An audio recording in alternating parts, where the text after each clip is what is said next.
Orang yang pergi jumpa wali, dalam kepala dia, dia anggap wali tu ada kelebihan.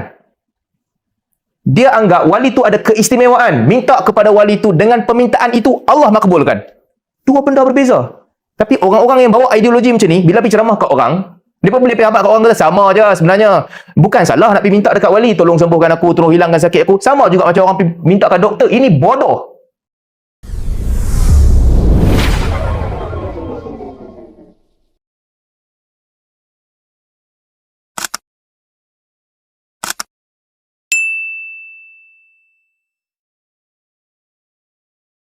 Kita baru sahaja bergerak menuju ke masyarakat yang jauh daripada khurafat dan tahayul. Tidak lama, baru je. Tuan-tuan mungkin ada pengalaman yang lebih banyak. Saya ingat masa saya kecil-kecil, tahun 90-an dulu, budaya-budaya khurafat tu masih berleluasa. Kalau pergi ke rumah flat, banyak rumah yang orang gantung depan pintu segala duri landak ke apa-apa. Tahun 90-an masih ramai. Baru je, 30 tahun lepas, budak-budak sakit, masih ramai orang pergi ke tempat-tempat, bukan kubur pun, dia ambil tapak ataupun tanah daripada kubur-kubur wali mana letak dekat situ, orang pergi dan minta doa di situ, ambil berkat.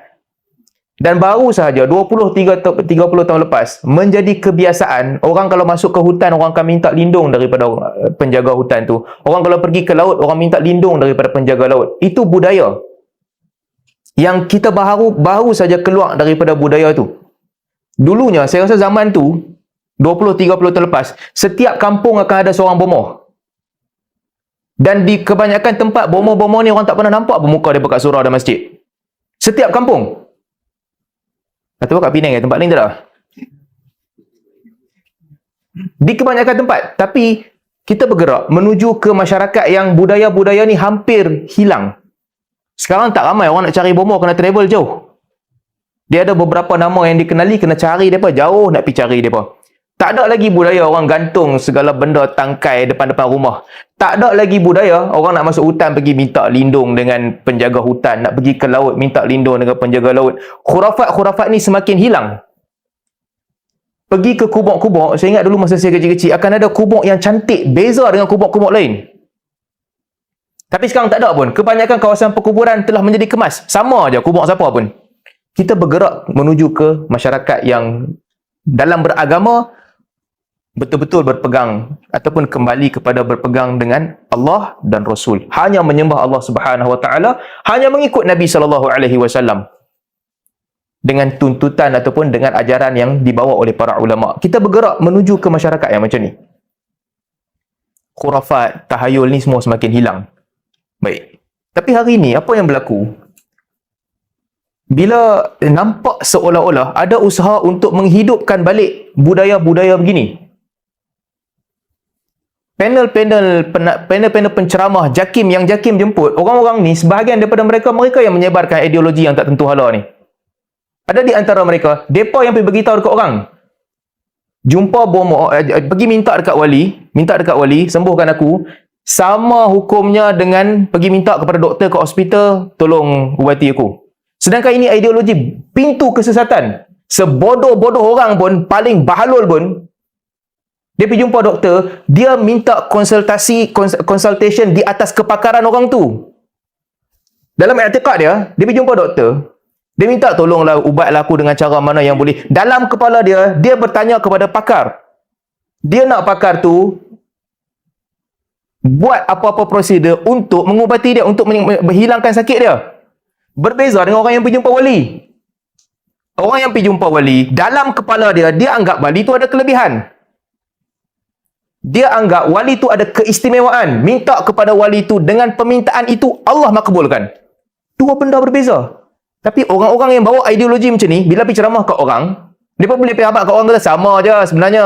Bukan salah nak pergi minta dekat wali, tolong sembuhkan aku, tolong hilangkan sakit aku. Sama juga macam orang pergi minta kat doktor. Ini bodoh.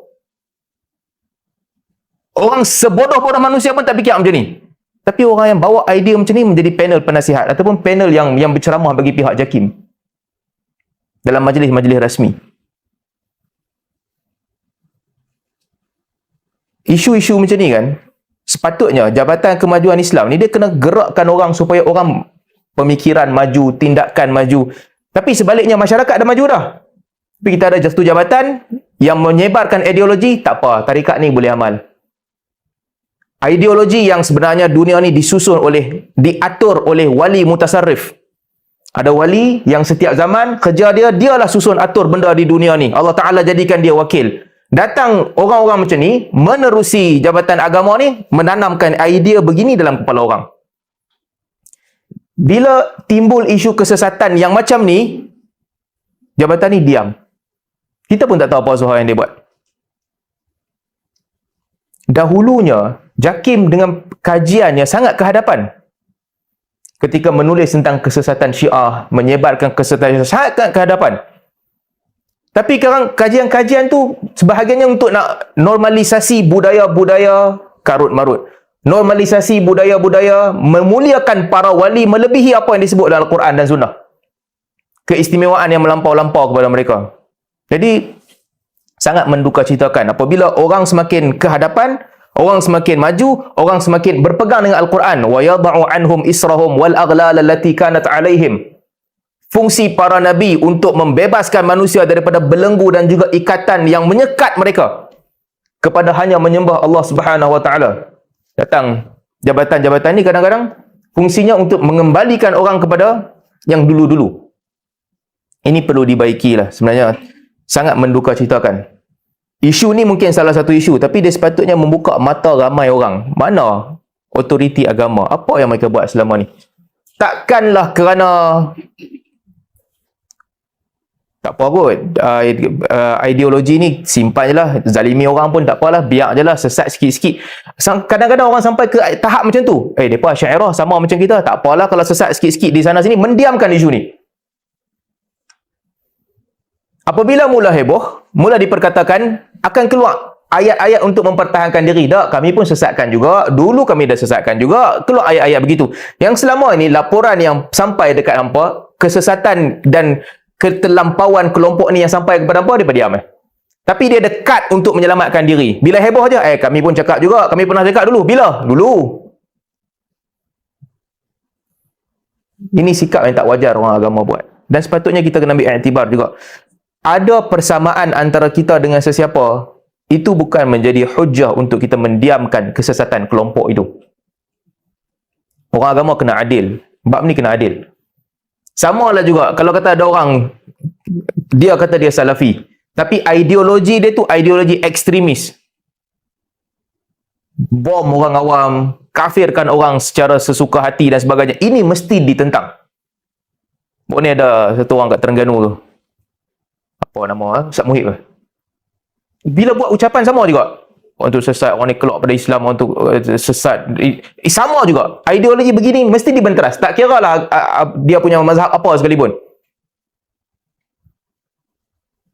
Ini prinsip yang kita kena letak di hadapan dan dia mesti merentasi mazhab. Bukan pasal kalau ada kepersamaan je, kita duduk diam je. Ada persamaan, tak apalah. Hang buat jahat pun tak apa, hang sesat pun tak apa, hang teroris pun tak apa. Sebab kita ada persamaan, aku diam. Musuh aku hentam. Kalau orang mengambil sikap begini, segala macam kemungkaran akan berlaku dan kita hanya akan nampak kemungkaran yang dibuat oleh orang yang tak sama dengan kita, sedangkan orang yang sama dengan kita diamkan. Inilah yang berlaku dalam isu serpihan Al-Arqam ni, yang telah didiamkan oleh ramai orang. Sehingga Alhamdulillah, pendedahan baru-baru ni sangat mengejutkan lah. Kita ingat, pendedahan yang dibuat oleh Mufti Perlis tu dah cukup mengejutkan. Tentang apa, ayat berkat dia ambil ayat bulu orang tu semua, tapi rupa-rupanya apa yang dibentang oleh Ketua Polis malam tu jauh lebih membimbangkan. Dan dalam pada itu ia mengecewakan sebab berpuluh tahun telah berlaku dan orang tak ambil tanggungjawab untuk mengetengahkan isu ni. Kumpulan ini dia ada bekas ahli yang sangat ramai. Bekas ahli yang telah didoktrin yang sangat ramai. Bekas ahli ini sebahagian mereka telah mengisytiharkan taubat. Sebahagian mereka telah keluar menulis tentang kesesatan, berterusan bagi tahu tentang kesesatan. Ramai juga di kalangan bekas ahli ini yang didoktrin dengan doktrin yang sama. Takkanlah mereka tak tahu apa yang berlaku. Sehingga sebahagian daripada mereka menjawat jawatan-jawatan penting dalam negara. Takkan mereka tak tahu kalau mereka hidup dalam kumpulan tu dan mereka hadiri dan ikuti doktrin kumpulan tu. Takkan tak tahu dan tak cakap. Ni tanggungjawab. Tanggungjawab yang telah diabaikan oleh ramai orang. Mudah-mudahan ini menjadi satu pengajaran supaya segala macam kesesatan ni mesti dihentikan. Walaupun orang yang buat kesesatan tu ada kena-mengena dan adalah sangkut-sangkut dengan kita. Baik, itu